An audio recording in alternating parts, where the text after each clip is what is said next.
Tiger Jairam Kumar Mahato जी के साथ सभी इस जेबी केसेस के जुझारू कार्यकर्तागण पदाधिकारीगण आप सबों को मैं दामोदर सिंह हंसदा की ओर से तहे दिल से जोहार। बहुत चंद शब्दों में मुझको बोलने के लिए कहा गया है, मैं सिर्फ बहुत ही चंद शब्दों में आप लोगों को मैं बताने जा रहा हूं। 20 साल तक मैंने कोल्हान में भाषा के लिए संघर्ष किया।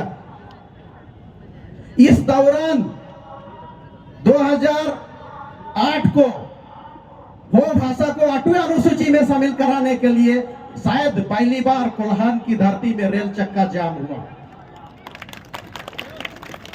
उसके बाद तमाम विधायकों के साथ, तत्कालीन जितने जो विधायक थे सबके साथ, सबके यहां जाकर के जो 9 जनजातीय एवं क्षेत्रीय भाषा द्वितीय राजभाषा घोषित हुआ, वो हमारे आंदोलन का नतीजा था। दूसरा, यहां बहुत लोगों को याद होगा 1 जनवरी 2017 का वो घटना। झारखंड के तत्कालीन मुख्यमंत्री एक बहुत बड़ा राजनीतिक षड्यंत्र बोलिए या और कुछ, वो सीएनटी एक्ट, एसपीटी एक्ट पे संशोधन करने जा रहे थे। तब हम लोगों ने 1 जनवरी 2017 को खरसुआ शहीद स्थल पे उसको आने से रोकने के लिए काला झंडा दिखाने का हम लोगों ने आयोजन किया था, क्योंकि खरसुआ शहीद स्मारक समिति का अभी भी मैं अध्यक्ष हूं। उस खरसुआ शहीद स्थल में जब सीएनटी एक्ट, एसपीटी एक्ट के संशोधन के विरोध में लोगों की भीड़, असंख्य भीड़ आई और मुख्यमंत्री जी को काला झंडा दिखाने लगे। मुख्यमंत्री जी नहीं माने, वो शायद वेदी तक आ गए और जबरन घुस गए। कुछ लोगों को साथ ये नागवार गुजरा होगा या राजनीतिक षड्यंत्र होगा। लोगों ने उसके ऊपर जूता बरसा दिए। क्यों बरसाए? सिर्फ सीएनटी एक्ट, एसपीटी एक्ट में संशोधन के गुस्सा एक मुख्यमंत्री के ऊपर जूता चप्पल के रूप में पड़ा, जो कि झारखंड के राजनीतिक इतिहास में यह सबसे शर्मनाक दिन है। लेकिन उस जूता चप्पल के कांड के बदौलत सीएनटी एक्ट, एसपीटी एक्ट में दोबारा संशोधन का किसी मुख्यमंत्री ने हिम्मत नहीं की। आज इस मंच पे मेरा जो जेबी केसेस यानी कि झारखंड भाषा खतियानी संघर्ष समिति में जुड़ने का सबसे बड़ा मकसद यही है कि भाषा का जो 20-22 साल तक एक झारखंडी भाषा को मान्यता देने के लिए, एक पहचान देने के लिए एक संघर्ष जो किए, उस संघर्ष में बाकी किसी ने साथ नहीं दिया। उस जूता चप्पल कांड में जो हुआ, क्योंकि वहां का आयोजन समिति के अध्यक्ष मैं होने के नाते उस जूता चप्पल कांड का सारा दोष मेरे ऊपर डाला गया। 11 धाराएं लगाई गई है और 7 साल तक उसके लिए हमको कोर्ट कचहरी का चक्कर कटना पड़ा।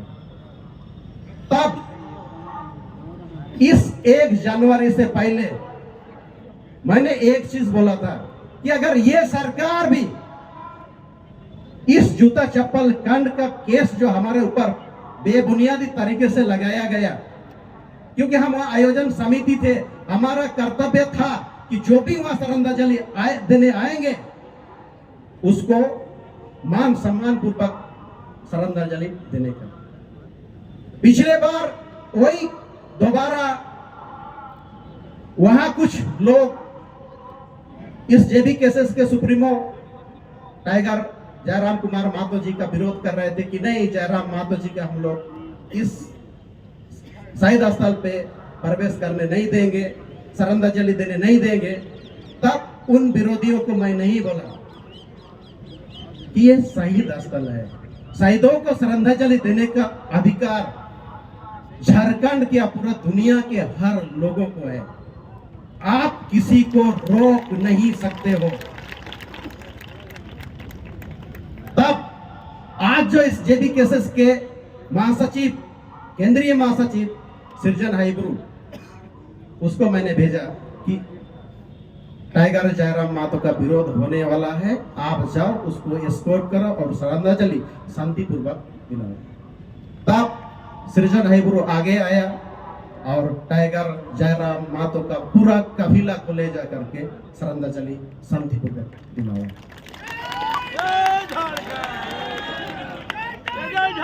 कहने का ये मतलब है कि हम इस जेबी केसेस झारखंड भाषा खतियानी संघर्ष समिति से बहुत पहले से, जब इसका शायद जन्म भी नहीं हुआ था, तब से वैचारिक रूप से हम इसका साथ है।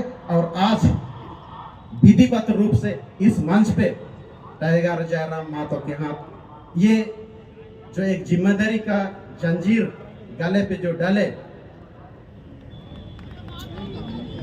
इस जिम्मेदारी को आगे बाखूबी निभाने के लिए तैयार हैं। साथ में एक चीज और जोड़ना चाहेंगे, संक्षेप में बोलते बोलते बहुत सारा चीजें छूट जाती है। 1 जुलाई से लेकर 14 अगस्त 2023 तक कोल्हान की धरती में हो भाषा को 8वीं अनुसूची में शामिल कराने के लिए 15 दिवसीय लगभग 500 किलोमीटर हम लोगों ने पैदल यात्रा किया था। शायद ये पैदल यात्रा का सबसे लंबा ये रूट था। लेकिन कोल्हान के तत्कालीन जो या वर्तमान जो सांसद महोदय है, एक दिन भी समर्थन देने नहीं आई। वहां के जो सिटिंग एमएलए, उन लोगों भी हौसला अफजाई करने के लिए एक दिन भी इस पदयात्रा को साथ देने नहीं है। ये सबसे बड़ी दुखद घटना है हो भाषा के लिए। 2012 में हम लोग दिल्ली गए थे हो भाषा को 8वीं अनुसूची में शामिल कराने के लिए। उस समय तत्कालीन मुख्यमंत्री माधु कोड़ा जी थे। माधु कोड़ा जी ने हो भाषा को 8वीं अनुसूची में शामिल कराने के लिए कुछ काम नहीं किया। उल्टा वहां पर धर्मेंद्र प्रधान जी, आज जो केंद्रीय पेट्रोलियम मंत्री हैं, उसने हमारे लिए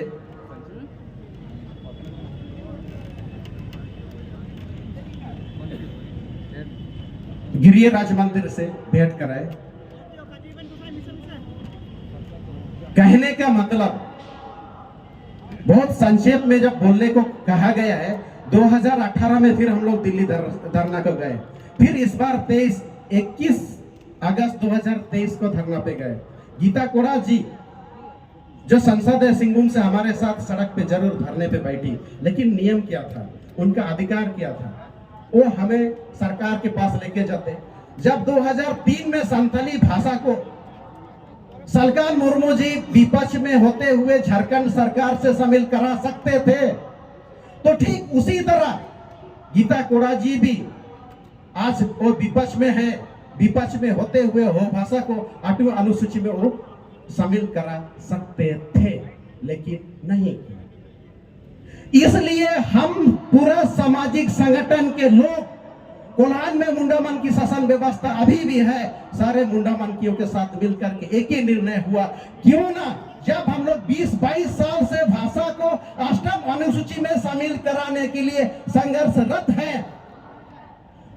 कोल्हान में जो कुजू डैम बन रहा है, कम से कम 200 गांव जो डूबने वाला है, इन सब चीजों को बचाने के लिए खुद क्यों नहीं हम लोग लोकसभा लड़ते हैं। आज इस सोच के साथ जेबी केसेस में आए हैं कि यदि ये भाषा और खतियान बोलने से हासा, या तो जमीन, जो जल जंगल जमीन जो हमारा बोलने वाले लोग जो हमारा बोलेगा भाई वो तो बेचे गई। शायद इस सब को रोकने के लिए भी मुझे एक जो संगठन की जरूरत थी वो जेबीकेएसएस के रूप में मिला। बस समय कम है, आप लोग यहाँ टाइगर जयराम मातो जी को सुनने आए हैं, आप लोग उनका बेसब्री से इंतजार कर रहे हैं, इसीलिए इन शब्दों के साथ मैं अपना वक्तव्य को और आप सबों को धन्यवाद देते हुए समाप्त करना चाहूंगा। आप सबों को धन्यवाद।